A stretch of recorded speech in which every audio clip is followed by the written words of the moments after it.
Hello guys, welcome back to the channel Ajay Sharma लो में आप सभी का फिर से स्वागत है। और आज की इस वीडियो में हम पढ़ेंगे सेक्शन 5 और भारतीय साक्ष्य अधिनियम। अगर आप लोग चैनल पर पहली बार आए तो वीडियो को लाइक करके चैनल को सब्सक्राइब जरूर कर लीजिएगा। और यदि आपने इससे पहले वाली वीडियोस नहीं देखे हैं तो आप चैनल पर जाकर वीडियोस देख सकते हैं। इस वीडियो में हम जो है सेक्शन 5 को कवर करने वाले हैं, जो कि हमारा डील करता है fact which are occasion, cause और effect of fact in issue और रेलिवेंट फैक्ट्स। यानी सेक्शन 5 जो हमारा वो बताता है कि जो फैक्ट इन इश्यू या फिर रेलिवेंट फैक्ट्स के ओकेजन, कॉज या फिर इफेक्ट जो होते हैं उसी के बारे में यह बात करता है। और इसी के अंदर हम जो है लास्ट सीन थ्योरी भी पढ़ेंगे। तो चलिए शुरू करते हैं। According to the section 5 of भारतीय साक्ष्य अधिनियम, ये बात करता है facts which are the occasion, cause और इफेक्ट इमीडिएट और अदरवाइज ऑफ रेलिवेंट फैक्ट्स और फैक्ट इन इश्यू और which constitute the state of things under which they happened और which afforded an opportunity for their occurrence और transaction are relevant. इसका क्या मतलब हुआ? तो फैक्ट्स ये बताते हैं कि कोई घटना किस मौके पर हुई और उसका रीजन क्या था या उसका रिजल्ट क्या निकला, चाहे तुरंत हुई हो या फिर बाद में हुई हो। और साथ ही यह दिखाए कि जो वो काम है किन हालातों में हुआ, कैसे उसके होने का मौका मिला, वो सब फैक्ट जो है रेलिवेंट होते हैं यहाँ पे बताया गया हमें सेक्शन 5 के अंदर। और ये सेक्शन 5 की फर्स्ट इलस्ट्रेशन को समझ लेते हैं। The question is whether a road be the fact that shortly before the robbery B went to a fair with money in his possession and that he showed it or mentioned the fact that he had it to the third person are relevant। इसका क्या मतलब हुआ? इस illustration में सवाल यह है कि क्या ए ने बी को जो है रोब किया है, ये रेलिवेंट फैक्ट है।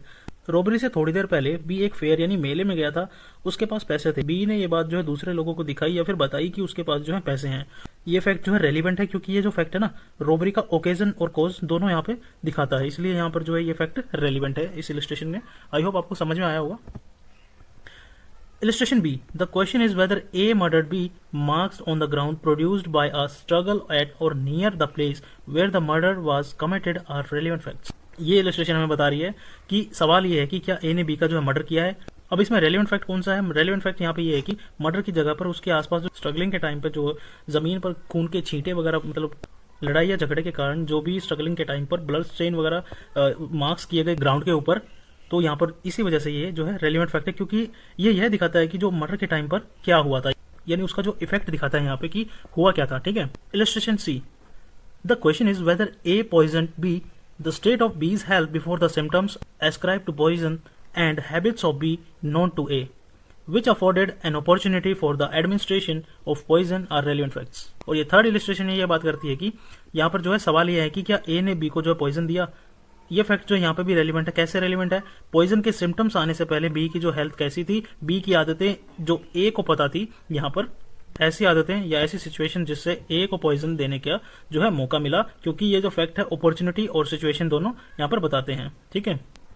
यानी उसको ए को जो है पहले से ही पता था कि उसकी हैबिट्स क्या है, किस टाइम जो बी है वो क्या करता है, किस टाइम क्या नहीं करता वो, और उसकी जो हेल्थ इश्यूज हैं, सिम्टम्स वगैरह, उसको सब चीजें उसके पहले से ही उसको मालूम थी। तो इसीलिए यहाँ पर जो है ये अपॉर्चुनिटी और सिचुएशन यहाँ पर ये दिखा रही है कि इसी वजह से जो है ये रेलिवेंट फैक्टर है, यहाँ पे माना जाएगा।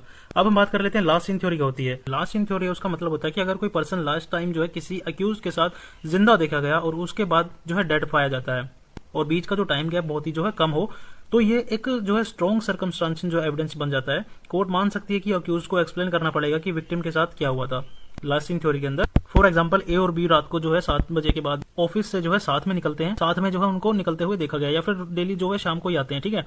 और सुबह 6 बजे बी की डेड बॉडी उसी एरिया में जो है मिलती है। अगर ए जो है कोई रीजनेबल एक्सप्लेनेशन जो है यहाँ पे नहीं देता है तो कोर्ट यहाँ पर जो है लास्ट सीन थ्योरी अप्लाई कर सकती है।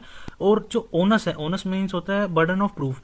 तो पहले जो स्टेट होगी ना, वो प्रोसिक्यूशन साहब आएंगे और जो अक्यूज है उसके ऊपर जो है बट जो प्रूफ रहेगा ना, बर्डन ऑफ प्रूफ किसके ऊपर रहेगा? क्योंकि सबसे पहले तो प्रोसिक्यूशन साहब ही जो है क्लियर करेंगे ना कि ऐसा ऐसा हुआ था, किन किन फैक्ट्स के ऊपर जो है इसने ऐसा किया है, वो सारी बातें जो है कोर्ट के सामने रखेंगे प्रोसिक्यूशन साहब।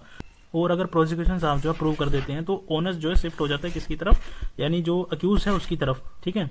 तो उसके बाद जो है ए को डिफेंस में अपनी बातें रखने के लिए प्रूव करना होगा कि ऐसा ऐसा नहीं होता, और वो जो एक्सप्लेनेशन होगी अगर उसकी रेलिवेंट होगी और रीजनेबल होगी एक्सप्लेनेशन, तो उसी के बेसिस पर जो है कोर्ट आगे डिसीजन लेगी। ठीक है। So that's all about section 5 of भारतीय साक्ष्य अधिनियम। आई होप आपको क्लियर हो गया होगा। अगर आपका फिर भी कोई डाउट रहता है तो आप मेरे को कमेंट सेक्शन में बता सकते हैं। तो चलिए मिलते हैं नेक्स्ट वीडियो में। आगे हम समझेंगे सेक्शन 6 को, बिल्कुल एक क्विक रिकैप के साथ इसको कवर करेंगे। So thanks for watching guys. Don't forget to like, share and subscribe.